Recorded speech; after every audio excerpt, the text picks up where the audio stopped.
Alright, T, we're doing 2 tonight.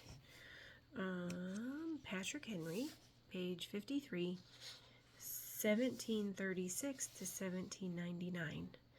The battle, sir, is not to the strong alone, it is to the vigilant, the active, the brave.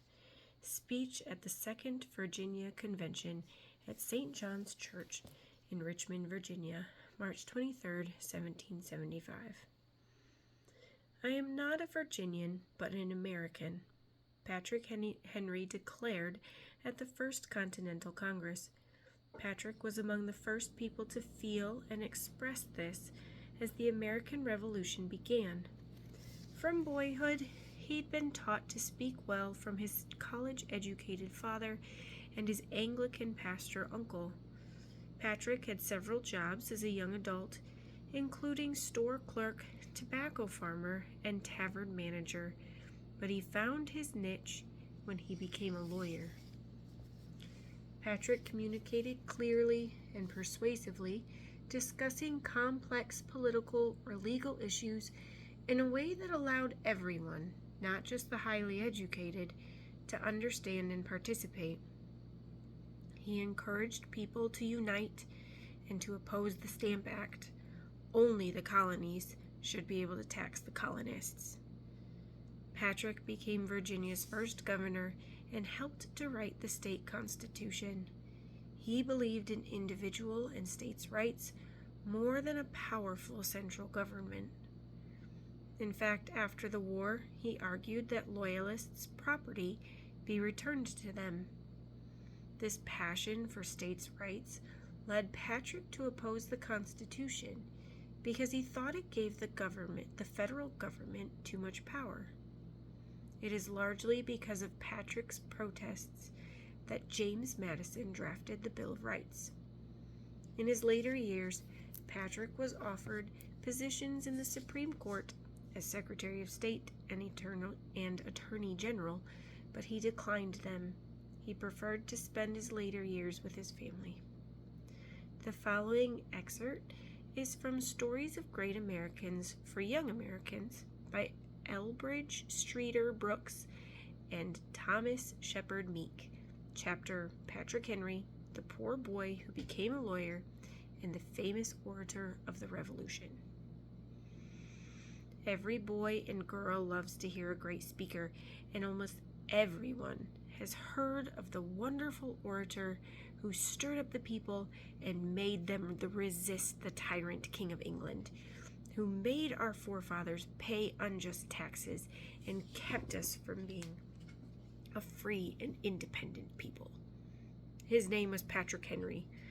Like almost all other great men, he has an interesting life. He made himself what he was. After failing in several other undertakings, he finally entered the calling to which he was exactly suited and became famous. His life will teach my boy and girl readers not to despair if they fail once or twice, but to keep on trying. There is some line of work or some profession in which every boy and girl can succeed if they will only do as Patrick Henry did. Find out just what they can do best, and once they have undertaken it, stick to it and work with all their might. Like George Washington and Thomas Jefferson and many of the great men in the early history of our country, Patrick Henry was born and raised in Virginia. His father was named John Henry and came to this country when a boy from Scotland about the year 1730 to seek his fortune in the New World. He got acquainted with the governor's family, and the governor introduced him to a Colonel Syme, who commanded the soldiers in Virginia.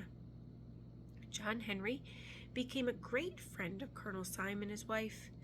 Mr. Henry also had a good education, and he was very useful to the governor in the colony.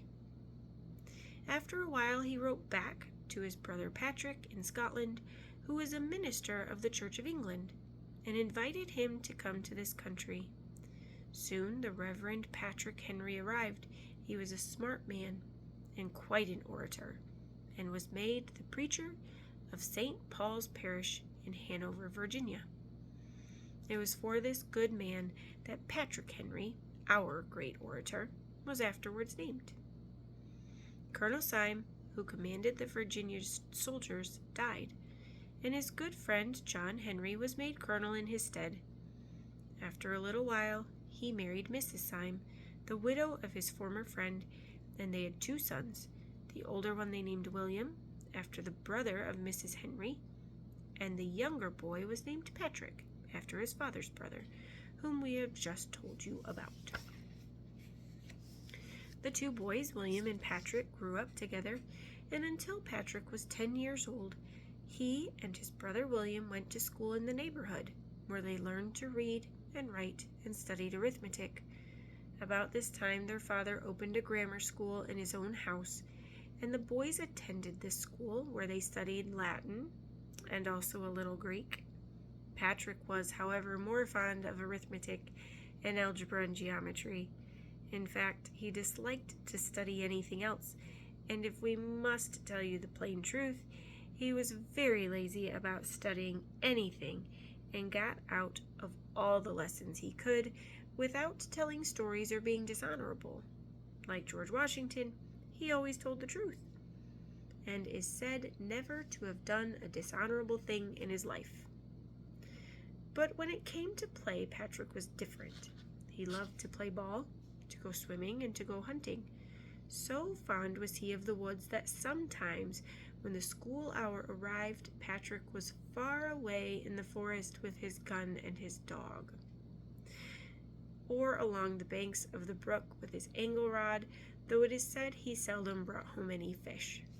When school was out, as soon as he got his breakfast in the morning, he was away to the woods, where he would spend whole days together for weeks at a time, seeming to grow fond of the deep and lonely stillness of the vast forest, which covered almost the entire country at that time. He preferred rather to go alone than with the other boys, and join in the jolly fox chase of a rabbit hunt, as boys do now, and as boys did then. It is true that he often started off with them, but after a while they would find out that Patrick was not among them. Sometimes they would follow him, and then they would nearly always find him lying alone by some rippling brook, where he seemed to be delighted with the music of the waters, or he would be flat on his back looking up into the blue sky. They naturally thought that he was too lazy to run about with them, but often when they slipped up on him, they would hear words in measured tones of oratory coming from his lips. He always seemed much ashamed when they caught him talking to himself, as they called it, and he was too modest to tell them what he was really doing.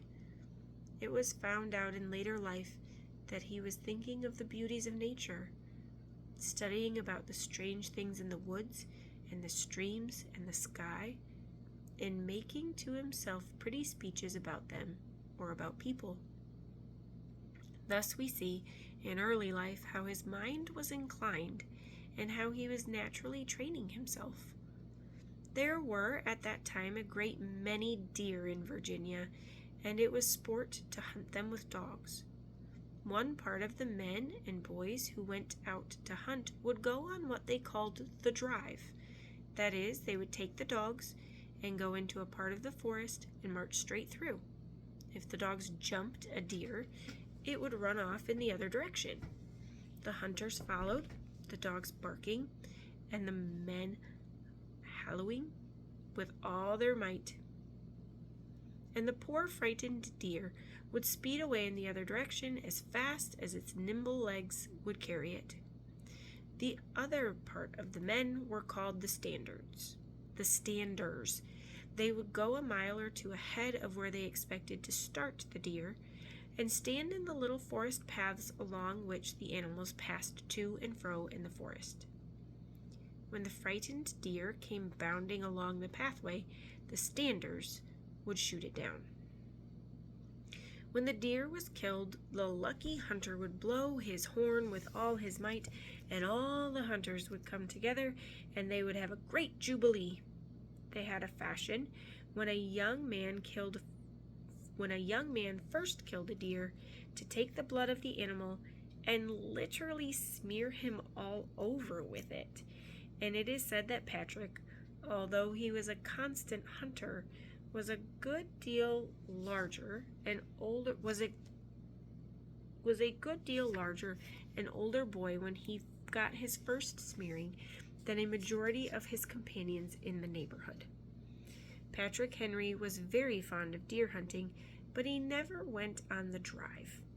He always took one of the stands and was not at all choice about which stand they gave him, for it seems he would much rather remain along with his thoughts than to be the heroic hunter who should bring down the deer. In fact, he frequently failed to answer the call of the lucky hunter who bagged the game, and was absent at the jollification around the slain animal. This was a breach of politeness on the part of the hunter, which his companions were very slow to forgive. We must not conclude, however, that Patrick did not like society. On the contrary, he was very fond of it, but his enjoyments were of a peculiar cast. He did not mix in the wild and mirthful scenes, but usually sat quiet, taking little part in the conversation, seldom, it is said, even smiling or telling a joke. He seemed lost most of the time in his thoughts. For this reason, people used to think he did not know what was going on, but they found out their mistake when they asked him about it, for he was able to repeat every word of the conversation better than any of the others could do it. Patrick was very fond of music and learned to play on the flute and violin, and often at the country parties he played the fiddle for many a jolly old Virginia reel, which was the most popular dance in those days. He frequently joined in the dance, and while he appeared to enjoy it immensely, it was said that he was very awkward and danced all over rather than with his feet. It was funny to see his long, lanky arms and his big shoulders flying and shrugging about, while his feet seemed so heavy that he could scarcely lift them off the floor. Patrick's school days ended when he was about 15 years of age. By that time, there were so many brothers and sisters in the family that the father was scarcely able to support them, so he had to let the two older boys leave school. Patrick was placed behind the counter of a country store, where he stayed for 1 year as a clerk. His father then thought Patrick and William ought to be able to run a store for themselves, so he bought them a stock of goods and in a country store set them up in trade, as it was then called. Patrick was the manager of the store, because he had a year's experience, and William, though older, must be his clerk, at least until he could learn all the mysteries of storekeeping from the younger brother. But the boys thought that keeping store wasn't work, but only play, and all they needed to do was merely to wait on the customers and give them what they called for. Furthermore, they thought everyone was perfectly honest, and so they were generally, but often people who do not have the money, buy more things than they can pay for. So Patrick and William trusted everybody, and about 1/2 of the time forgot to charge the things they sold on credit.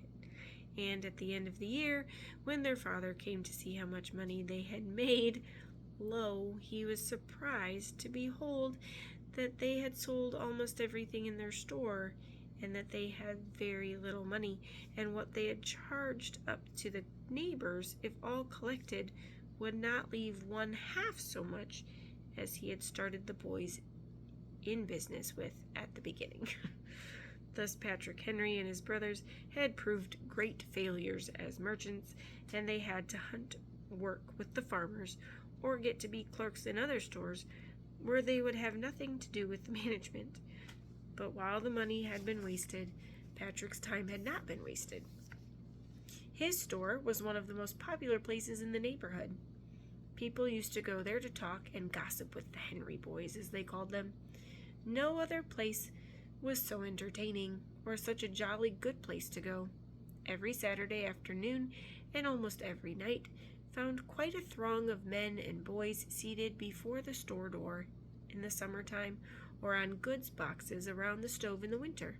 animated in conversation. No matter where else they might go, they never talked like they did in the Henry boys' store. The reason of it was this. Patrick Henry, while he did little talking himself, every time he could get a crowd together, began to ask somebody questions about some matter of history or something of common interest. He would carry his questions from one to another around the company until he would get them into a lively debate, which often ended in quarrels and sometimes in a fist fight, for they were great fighters in those days. But no matter what they were doing, whether engaged in heated discussion or pommeling each other with their fists, Patrick was watching them closely and studying human nature. You remember that he formerly studied the woods, the birds, the brooks, and the things he found in the forest. He was now studying men and how they might be moved to good or bad deeds by speech. Perhaps he had no thought of ever becoming a great orator. He studied human nature because he loved to be doing it, and he thus gained a knowledge of men which afterwards enabled him to control them so powerfully with his wonderful eloquence. During this period at the store, Patrick also began to read books of history. He particularly loved to study the lives of the grand old Greek and Roman heroes. He read all the orations of that wonderful orator Demosthenes, who lived in the city of Athens more than 300 years before Christ, and who used to make such fiery orations against King Philip of Macedonia, who was oppressing his countrymen, so that the people of Athens would rise up and shout in their frenzy, "Let us march against Philip." He read also the beautiful speeches of Cicero, the silver-tongued orator of the Romans, whose voice was so melodious, words so well chosen, and sentences so beautifully put together, that it was like listening to sweet, enchanted music to hear him speak.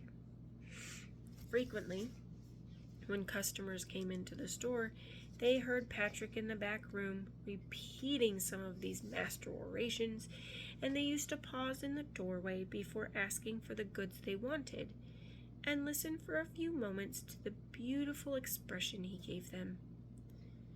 Thus it will be seen how he prepared himself to speak as forcibly as Demosthenes, yet as musically and beautifully as Cicero. Let not any of my young readers think this time was wasted. Not so. It was very profitably spent. It is not what we learn in school so much as the private training we give ourselves which makes us great in any cause. We have spoken above of Patrick Henry's playing the violin and flute at the country parties. Like all true-hearted and manly boys, he liked the girls, and was fonder of being with them than in the society of the men, for he was always pure-minded and never given to telling vulgar stories, nor did he enjoy listening to them from others. At one of the parties he attended, when he was about 17 years old, he met and fell in love with a farmer's daughter, and when he was only 18 years old, did a very foolish thing which we would not advise any of our young readers to imitate. What did he do, did you ask? Why, at this early age he got married, without any money himself, and his wife's father was so poor he could not help her.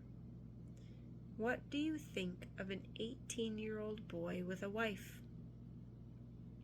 But before we blame Patrick Henry too much, we must remember that in those days people got married earlier than they do now.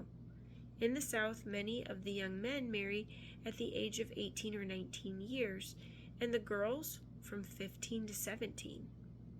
If we go into some of the far South countries like Mexico, we find them marrying even younger.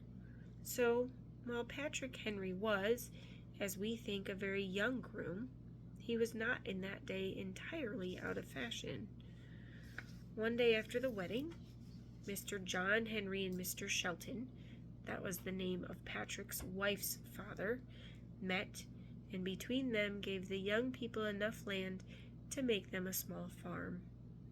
They built them a little house, and the young husband went to work with a little digging in the earth to support himself and his new wife.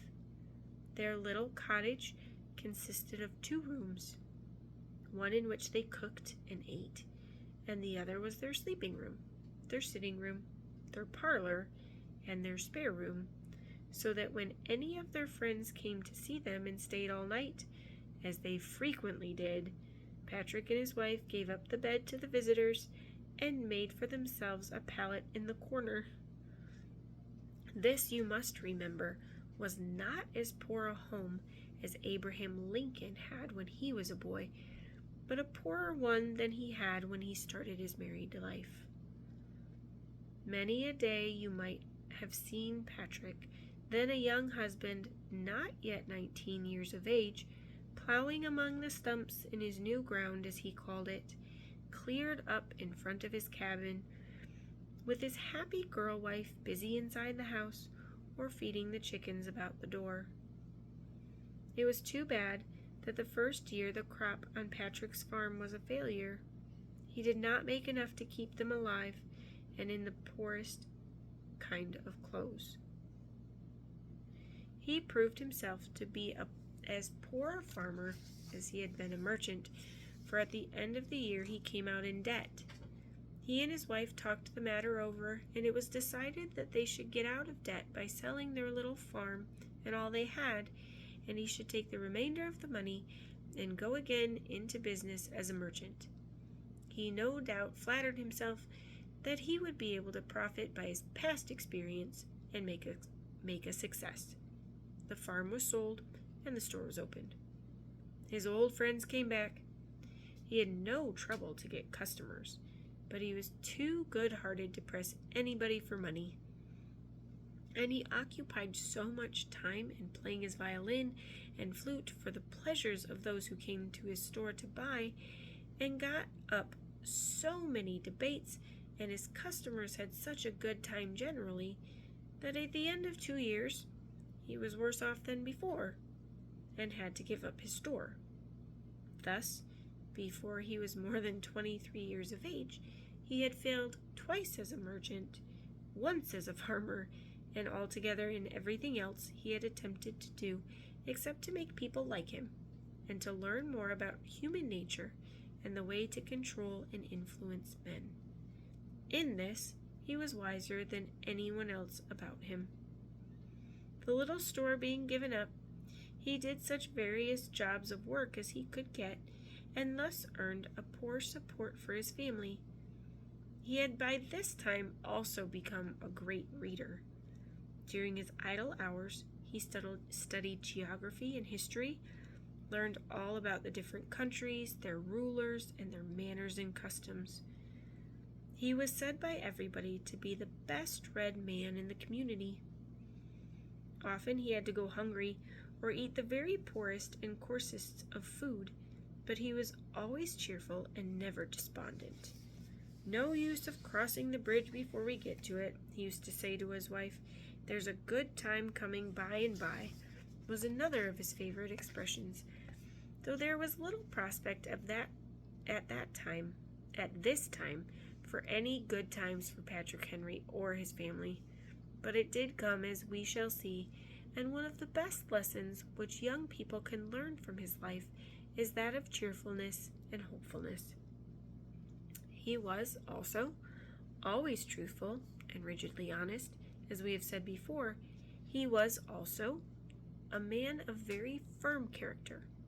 He could not be led into anything he thought was wrong, and he was a firm believer in God and a true Christian. Thus he was able to be cheerful and hopeful under troubles which would cause many men to despair. Up to this time he had never thought of becoming a lawyer, nor had any of his friends suggested it to him. He had not made a public speech, not even in a debating society, but he had read the history of the nations of the world. He had studied oratory for his own pleasure, and it suddenly dawned on him that he might make a lawyer. When Patrick Henry was 24 years old, he set to work to read law. For 6 weeks or 2 months, he shut himself up with a few law books, and then he went before the Board of Examiners and asked them to see if he did not know enough to practice law. He told them how much he had read, and they laughed at him. But in talking with him, they found that he knew so much about history and other things that a lawyer needed to know that 2 of them gave him their consent to practice. The other one of the examiners, Mr. Randolph, who was not present when the other 2 gave him their consent, was so shocked at Mr. Henry's personal appearance and poor clothes when he came to see him that he told him he was not fit to be a lawyer, that no man who looked like him could be a lawyer, and he would not examine him at all. This made Patrick angry, and he answered the learned man in such a way that gave him such a lecture on his duty that Mr. Randolph was greatly surprised, and he tried to punish Mr. Henry for it by getting him into an argument in which he meant to show him how ignorant and unfit he was. But here Patrick Henry was at home, and he talked so smart and so well that the judge exclaimed, "Mr. Henry, I will never trust to appearances again. If your industry be only half equal to your genius, you will become an honor to your profession." And he signed Patrick Henry's license, though it is said young Henry was at this time so ignorant of the forms of practice that he could not make out a case or present it before the court. Like most young lawyers, he had to wait a good while before he had anything to do, and when it came, it was rather by accident, but it gave him an opportunity, and that opportunity made him famous. We will now tell you about his first law case and his first speech. There was at that time in Virginia an established church like they had in England. It was called the Episcopal Church, and the ministers were hired by the governor. Virginia was a great tobacco-raising country, and they had a law that the farmers might pay their debts in tobacco. The sheriff and the judges of the court were paid so much a year in tobacco for their services, and the ministers also received a certain number of pounds of tobacco each year. That seems very funny to us now, but you know there was once a time in certain parts of the South when they even used coonskins for money. There are so many cases where a man even paid for his license when he wanted to get married in coonskins, and when the preacher tied the knot, the young man, if he was generous and liberal, would always load the preacher up with coonskins as payment for his services. This was not generally so, but it was often done in new countries where coons were plentiful and money was scarce. So in Virginia, the farmer could pay his debts in tobacco at 16 shillings a pound. But one year, tobacco went up to 50 shillings a pound. Therefore, the farmers who were in control had a law made that they might pay their debts in money if they wanted to, instead of tobacco. This law was made to hold good for only 10 months, and after that time they again paid in tobacco, the price of which had gone down as low or lower than it had been before. But a few years later there came another short crop in tobacco, and the price went up to 50 shillings again, so the farmers had another law made permitting them to pay in money. But they very cautiously made this law so that it would not run out. But the ministers seemed not to have noticed it was made, and after the first year, they wanted their pay in tobacco again, because it would bring them nearly double what they would get if they were paid in money. This brought on quite a war between the people and the ministers, and they had a big suit in court. The farmers were very mad with the clergymen, and the clergymen were very mad with the farmers, each accusing the other of wanting to cheat them. The clergyman sent word to the King of England, and the king took their side and said that the farmers' law should be null and void, which means that it should not be enforced, that the clergyman should be paid in tobacco. The king was very wise in this, and while it appeared that he only wanted to take the minister's part, he was, in reality, planning to enrich himself. Because if the clergy could collect their debts from the people in tobacco, which was worth more than twice as much as the money they were entitled to, the king said he would also collect his taxes in tobacco. So you see how wise and yet how mean the king was in his decision. The people had the law on their side, and the clergyman wanted to collect twice what the people owed them, and the king said that they should do it. The clergyman made a great noise that the people were swindling them out of their just rights. They wanted tobacco, they did not want money. They argued that it was a shame and a disgrace to swindle the ministers in that way, and insisted that they were right, because the king himself said so. The people, on the other hand, said the ministers and officers were employed for so much a year, and that they had no right to demand their tobacco, which they could sell for 2 or 3 times as many pounds of money as they had engaged to work for. This looks entirely reasonable, and the people were right. But the clergymen and the officers and the king wanted tobacco.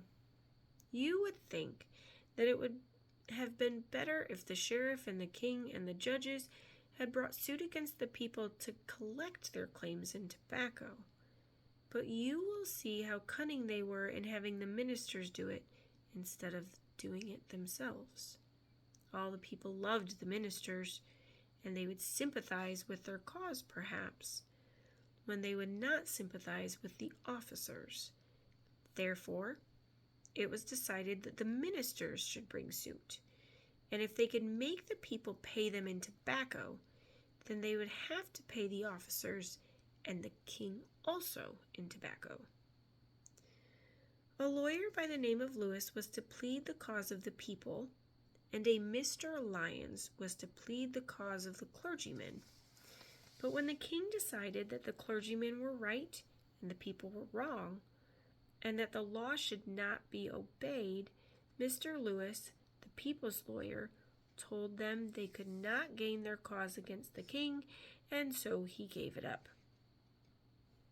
There were very few lawyers then in the country, and they were nearly all in the employ of the king, so the people could find no one to plead their cause, and as a last resort they turned to Patrick Henry, a young lawyer of 24 years who had never made a speech in his life. The place where the case was to be tried was at Hanover Courthouse, and the judge who was to sit on the bench was Patrick Henry's own father, and among those who opposed the people was his own uncle, for whom he was named, the Reverend Patrick Henry. Was this not an embarrassing situation for the young lawyer who had never made a speech? The day came. It was one of those beautiful Indian summer days which comes in November in the South. Patrick Henry was early at the courthouse, and great throngs of people gathered in from all directions. Never before in Hanover had there been so many farmers present on any court day. The decision of the case amounted to thousands of dollars of loss or gain to them. The clergymen came from all over the state, which was then, only a colony, though much larger than it is now. There were 20 or more of the most learned clergymen of the nation present. They had come to frown on upon the young lawyer who was to plead against them, and to scowl at the people who, they pretended, were trying to rob them. Patrick Henry was nervous. It was his first case. He had never spoken in court, and he walked restlessly about among the farmers, speaking a word here and there to this and that or that one, with many of them pulling at his elbows, offering him advice. He could plainly see that they were afraid they had a very poor lawyer, and he felt himself that they had. Presently he saw his learned and eloquent uncle, Reverend Patrick Henry, drive up in his carriage, and before any of the clergymen could get to him, the young lawyer dashed up, grasped his uncle by the hand, and pleaded with him to go away. The young lawyer said, "Sir, I have never spoken in my life, and your presence here will add to my embarrassment. My own father must sit on the bench, and that will be bad enough. Besides, there will be 20 clergymen to criticize me. All of this I can stand, but I am sure I could not have my own uncle, whose name I bear, sitting among them frowning upon me. For my sake, I beg you to go away." The uncle replied in kindly but regretful tones, "Patrick, I am surprised to find you arrayed against the ministry. You are doing yourself great injustice and ruining your future prospects for usefulness." "That may be," said Patrick, "but I see no moral reason why I should not accept the case for the people. Besides, in my own heart, I am firmly convinced that they are right, and with all due respect, sir, that you and the clergy are wrong. For my sake, and the respect that I bear you, will you not go away? I shall have to say some hard words against the clergy this day, and I would not speak them in your ears." There was a respectfulness in his tones that his uncle could but appreciate, and an earnestness in his manner which he could not resist. So re-entering his carriage, he simply said, "For your sake, Patrick, I will be absent. Though your cause is wrong, I have too much respect for your feelings to allow my presence to embarrass you." So saying, he drove away. The court was opened. The array before Patrick's eyes was almost fearful. The most learned men of the colony, the severest critics in the New World, were against him, and the courthouse was crowded. On the outside, the windows were thronged with anxious faces looking in. Mr. Lyons made a short speech, simply explaining to the jury the fact that the king had decreed his side to be right. He pleaded that the clergy were the greatest benefactors of the colony, that it was a shame to mistreat them, and that this law, if enforced, simply robbed them of their just allowance. His closing was eloquent and beautiful, and the ministers nodded their assent when he took his seat. He had presented their cause well. Now came the first trial of Patrick Henry's strength. No one had ever heard him speak, and everyone was curious. Even his opponents seemed sorry for him. He rose and stood for a moment in an awkward manner, and, when he began, faltered much in his speech. The people hung their heads, and the ministers exchanged sly, smiling looks of derision at each other. His father, it is said, almost sank behind the desk. He was so mortified and confused, but these circumstances only lasted a few moments. Patrick Henry's soul rose within him. His whole appearance changed. The fire of his eloquence was kindled, and he seemed to forget himself. His figure stood erect, his bearing was lofty, and his face shone with a grandeur which no one had ever seen upon it before. His awkward actions became graceful to behold. His voice, no longer faltering, was charming and beautiful. Words seemed to crowd for utterance. There was lightning in his eyes as he turned upon the clergymen that seemed to rive them like a thunderbolt. He literally made their blood run cold and their hair rise on ends. All eyes were now fastened upon him. Men looked at each other with surprise, and then, held by the spell of his eyes, the majesty of his attitude, and the power of his words, they could look away no more. The old father stood erect behind the desk, with tears of delight streaming down his cheeks. The jury seemed bewildered. No one can describe that speech, and it has never been printed. It was delivered under the impulse of the moment, but it was declared by the clergymen themselves, against whom it was spoken, that no such speech, as they believed, had ever fallen from the lips of man, and to this day in Hanover, Virginia, the highest compliment that can be paid to a speaker is to say he is almost equal to Patrick Henry when he pled against the parsons. The clergymen had sued for heavy damages, but the jury, without scarcely leaving their seats, granted them only 1 penny.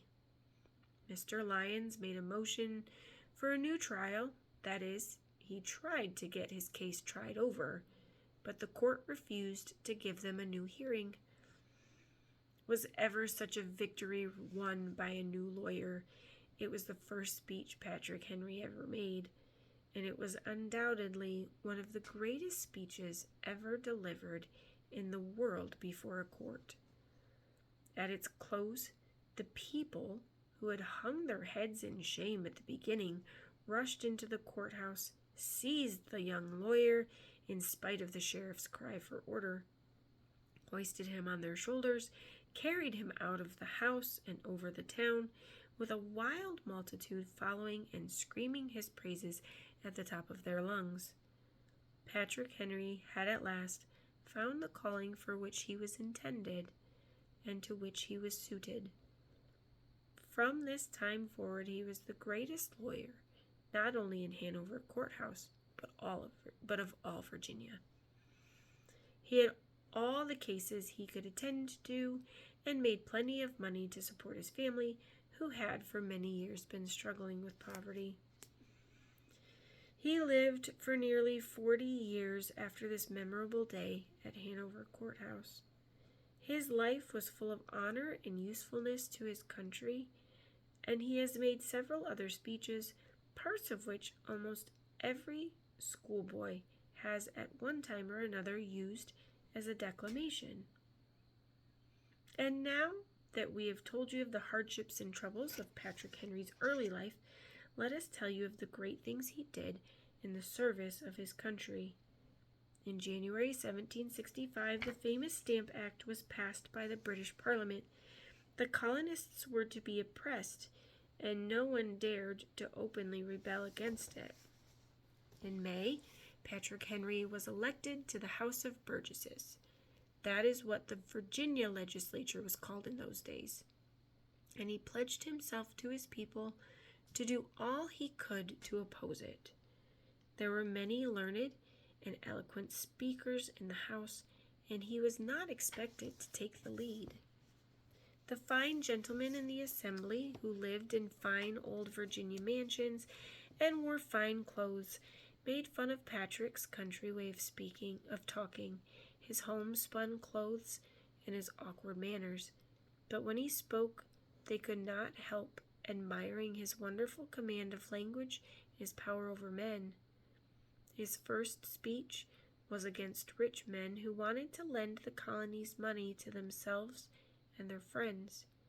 This made them his great enemies, but the other side, the common people, admired him more than ever. At last it came time to consider the hated Stamp Act. None of the great men dared to speak against it openly. So Patrick Henry drew up some resolutions declaring that the English Parliament had no right to make this tax upon the people, and furthermore, They had no right to make any laws against the interest of the colonies. He said they were responsible to the king alone, and that the House of Burgesses and the governor alone had the right to make the colonists pay taxes.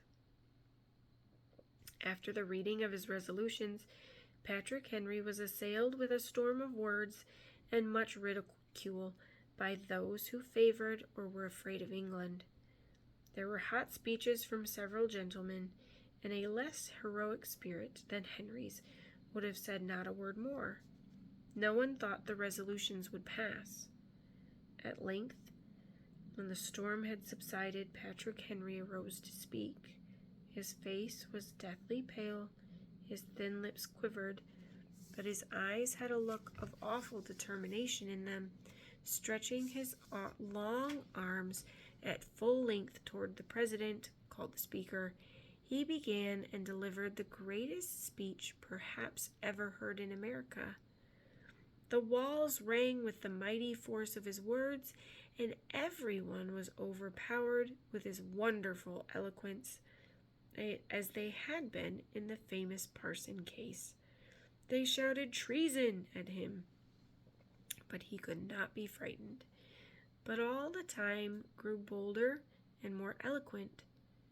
When he closed this great speech, every member but 2 voted for his resolutions. Patrick Henry had been the first one who dared oppose England. His wonderful speech was printed and sent all over the colonies, north and south, and it was even sent to England. And in a few months, Parliament repealed, that is, removed, the hated Stamp Act. But the spirit of liberty was now awake in the people, and they demanded relief from other unjust laws which England tried to impose. And in this effort, Patrick Henry was one of the foremost men in the country.